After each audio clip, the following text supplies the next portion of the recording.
வீராப்பா அருண் கிட்ட கல்யாணத்தை பண்ணி வைக்கிறோம்னு சொல்லிட்டோம். இப்ப என்ன பண்றதுன்னு தெரியலையே. கந்தசாமி, அட்ட முருகேசன் மாமா வாங்க, எப்படி இருக்கீங்க? நல்லா இருக்கேன் கந்தசாமி. எப்படி இருக்க? நான் நல்லா இருக்கேன். என்ன காத்து இந்த பக்கம் அடிச்சிருக்கே? காத்துங்க அடிச்சது.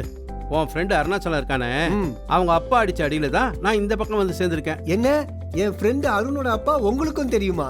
ஆமா, அவனும் நானும் பாலிய சிநேகிதனாச்சே. அது மட்டும் இல்ல, அவனுக்கு ஃபேமிலி ஜோசியர், ஃபேமிலி தரகர் எல்லாமே நான் தான். அட பரவாயில்லையே, ஃபேமிலி டாக்டர்னு கேள்விப்பட்டிருக்கேன். நீங்க ஃபேமிலி தரகரா? ஆனா இந்த ஃபேமிலி தரகரால அவங்க ஃபேமிலி பழக்கத்துக்கு உதவி செய்ய முடியல. அதான் உன்கிட்ட உதவி கேட்டு வந்தேன். குடும்ப வழக்கம் தானே, அதை பத்தி அருண் என்கிட்ட சொல்லியிருக்கான். முதல்ல வேலை வாங்கி கொடுன்னு உதவி கேட்டான், பின்னாடி கல்யாணம் பண்ணி வைங்கன்னு உதவி கேட்டான். இப்ப குடும்ப வழக்கம்னு நீங்க உதவி கேட்டு வந்திருக்கீங்க. குடும்ப வழக்கப்படி கல்யாணம் பண்ணணுமா? அதுக்கு நான் தான் பொண்ணு தேடணுமா? ஏடா, எங்கேயாவது ஒரு விதவையையோ டைவர்ஸையோ நான் எங்கடா போய் தேடுறது? அவங்களா வந்தாதான் உண்டு. எனக்கு தெரிஞ்சு எங்க ஆபீஸ்ல ஒரு டைவர்ஸ் ஆன பொண்ணு இருக்கா. அவளை வேணா நான் அப்ரோச் பண்றேனே. அதுக்கு நீங்க ஒரு தந்தனம் பண்ண வேண்டியிருக்கும். தம்பி, நான் ஃபேமிலி தரகர்டா, ஃப்ராடு தரகர் இல்ல. என் சோத்துல மண்ணள்ளி போட்டுறாதடா.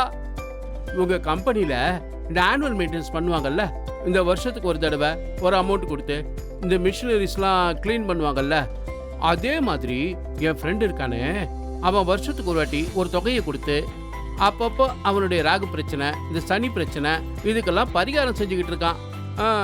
நான் ஃப்ராடு வேலை பண்ணேன்னு வச்சுக்கோ, ஆனுவல் மெயின்டெனன்ஸ்லாம் போயிடும். நான் தந்தனம்னு சொன்னது அந்த டைவர்ஸ் ஆன பொண்ணு கிட்ட. அப்படியா? அப்படி ஒரு பொண்ணு இருக்காளா? ஆனா அந்த டைவர்ஸ் ஆன பொண்ணை உன் ஃப்ரெண்டு அருணாச்சலம் கல்யாணம் பண்ணிக்க ஒத்துக்குவானா? அவன் அவளோட அழகுல மயங்கிட்டான். அதனால அவன் காதல் எதுவும் விழாது. அப்படி விழுந்தாலும் கேட்காத மாதிரி தான் இருப்பான். நீங்க அவன் கல்யாணத்துக்கு ஒத்துக்கிறானா இல்லையா மட்டும் கேளுங்க. நான் ரெடி. என்ன செய்யணும்னு சொல்லு. அந்த பொண்ணு தாரணி கிட்ட உங்களை இன்ட்ரடியூஸ் பண்ணி வைக்கிறேன். தயவு செஞ்சு அவகிட்ட போய் அவ டைவர்ஸியான்னு மட்டும் கேட்டுடாதீங்க. அவன் மனசுல அருண் இருக்கானான்னு மட்டும் கண்டுபிடிச்சு சொல்லுங்க. சரிதானே? அருண் கூட இப்ப வர நேரம் ஆயிடுச்சு. அதுவும் நல்லது தானே. வந்துட்டானா அவனுக்கு விருப்பம் இருக்கா இல்லையா, என்ன ஏது அப்படிங்கறதெல்லாம் தெரிஞ்சுக்கலாம்ல. அப்புறம் என்ன பிரச்சனை? இதோ மாமா வந்துட்டானே. வா கண்ணு, வா உட்கார். 100 ஆயுசு உனக்கு. எப்படி இருக்கீங்க? நல்லா இருக்கேன். என்ன இங்கேயும் ஜோசியம் பார்க்க ஆரம்பிச்சிட்டீங்களா? அவன் ஆபீஸ் போற நேரம், அதான் கரெக்டா வந்திருக்கான். நீ சொன்னாலும் சொல்லாட்டியும் அவனுக்கு 100 வயசு தான். இருந்துட்டு போட்டோம், எனக்கு அந்த ஆட்சேபனையும் இல்லை. டே அருண், அவரு உனக்கு பொண்ணு பார்க்க உங்க அப்பாவால் அனுப்பப்பட்ட தூதர். தேவதூதர்னு சொல்றா? ஏன்னா கல்யாணங்கிறது சொர்க்கத்துல நிச்சயிக்கப்படுறது. அங்க இருக்கிறவங்க எல்லாம் புண்ணியவானுங்க, அதான் தேவதூதர். எப்படி? விளக்கம் கொடுத்ததெல்லாம் போதும். இப்ப மாமா உனக்கு பொண்ணு பார்த்துட்டு வந்திருக்காரு. நீ ஒத்துக்கிறியா இல்லையான்னு மட்டும் சொல்லு. என்னடா என் கதையை நீ சொல்லியா? சொல்லிட்டேன், முழுசா சொல்லல. மாமா நீங்க சொல்றீங்களா இல்ல நான் சொல்லட்டுமா? நானே சொல்லிக்கிறேன். தம்பி, அந்த பொண்ணு உங்க அப்பாவோட விருப்பப்படி ஒரு டைவர்சி. உனக்கு சம்மதமா? என்னது டைவர்சியா? டைவர்சினாலே எங்க ஆளுக்கு பிடிக்காதே. நீங்க வேற யாரையோ பத்தி பேசுறீங்கன்னு நினைக்கிறேன். தம்பி, தப்பான அனுபவத்தை எல்லாம் யாருமே விரும்ப மாட்டாங்க. அதனால அவங்க அதை பத்தி பேசினா கோவப்படுவாங்க. அட சமயத்துல மாமா நல்லா பேசுறாரு. நான் சொல்ல வந்தத மாமாவே சொல்லிட்டாரு. ஆமா, அந்த பொண்ணு ஒரு டைவர்சி.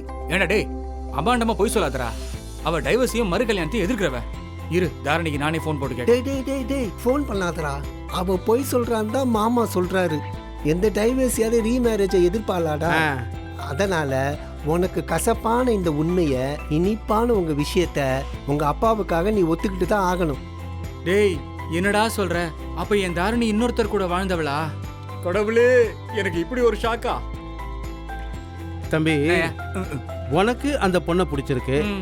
அந்த பொண்ணு டைவர்ஸியா இருந்தா என்ன, எப்படி இருந்தா என்ன, கல்யாணம் பண்ணிக்க.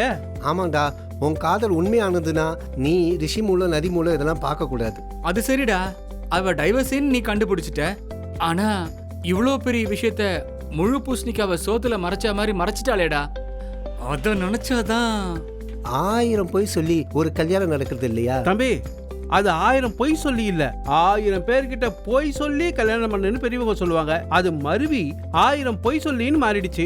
ஓஹோ, எது எப்படியோ நான் என் மனசை திடப்படுத்திக்கிட்டேன் மாமா.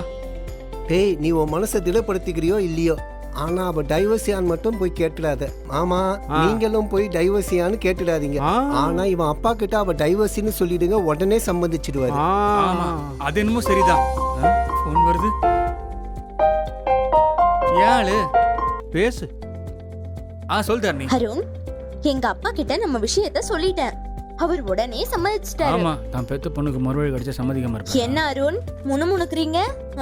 உங்களுக்கு சந்தோஷம் தானே? சந்தோஷம். உங்க அப்பாவை கூட்டிக்கிட்டு எப்ப பொண்ணு பார்க்க வர போறீங்க? உடனே அப்பாக்கு போன் போடுறேன். அத செய்யுங்க முதல்ல. நான் போனை வைக்கிறேன். ஓகே செல்லம், பை. நாளையறனா இவாளையறனா. தம்பி அருண், நீ அந்த பொண்ணோட போட்டோவை மட்டும் கொடு. ஜாதகம் எல்லாம் வேண்டாம். ஏன்னா மனப்பொருத்தம் இருந்ததுன்னு வச்சுக்கோ, ஜாதக பொருத்தம் தன்னால அமைஞ்சிடும். கரெக்டா சொன்னீங்க மாமா. ஜாதகம் பொறுத்த வச்சு மேரேஜ் பண்ணி வைக்கிறதும் அதே மேரேஜை நிறுத்துறதுமா பண்ணிட்டு இருக்காங்க. நீங்க சொன்ன மாதிரி மன பொருத்தம் தான் முக்கியம். அப்புறம் அந்த பொண்ணோட போட்டோவை நான் உங்களுக்கு வாட்ஸ்அப்ல அனுப்புறேன். சரி, பாருங்க. அனுப்பு. யாழ் போட்டோவை இவன் அமைச்சிருக்கான். அனுப்பிச்சிட்டேன், வந்துதா பாருங்க. இந்த பொண்ணு எங்கேயோ பார்த்த மாதிரி இருக்கே. நீங்க கல்யாண தரகரு, எத்தனையோ கல்யாணத்தை பண்ணி வச்சிருப்பீங்க. ஒருவேளை இந்த பொண்ணோட முதல் கல்யாணமும் நீங்களே பண்ணி வச்சிருப்பீங்களோ? ஆமா, இப்பதான் ஞாபகம் வருது. ஆனா இவ பேர் ஞாபகம் வரலையே. அவளுக்கு பிரகாஷ்னு ஒரு நல்ல பையனை பார்த்து கல்யாணம் பண்ணி வச்சேன். ஆனா எப்படி டைவர்ஸ் ஆச்சுன்னு தான் தெரியல. அந்த பையன் நல்ல பையன் மாதிரி உங்ககிட்ட நடிச்சு ஏமாத்தி இருப்பான். ஆமா ஆமா, தாரணி நல்லவதான். அவ எனக்காக பிறந்தவ. அதான் இப்படி ஆயிடுச்சு போல. சரிப்பா, எது எப்படியோ அந்த நல்ல பொண்ணு ஒரு டைவர்சி. ஆக உன் குடும்ப வழக்கப்படி அதுக்கு எந்த பங்கமும் இல்ல. சரியா? சரி, உனக்கு சந்தோஷம் தானே? சந்தோஷம். அந்த பொண்ணை கல்யாணம் பண்ணிக்கலாம்ல? ரொம்ப சந்தோஷம் மாமா. சரி, நீங்க உடனே போய் அப்பாவை பார்த்து சம்மதம் வாங்கிடுங்க. சரி, மறக்காம தாரணியோட போட்டோ காமிச்சிருங்க. அதை செஞ்சிடுறேன். சரி, நான் புறப்படவா? புறப்படுங்க மாமா. வரேன். பாய்.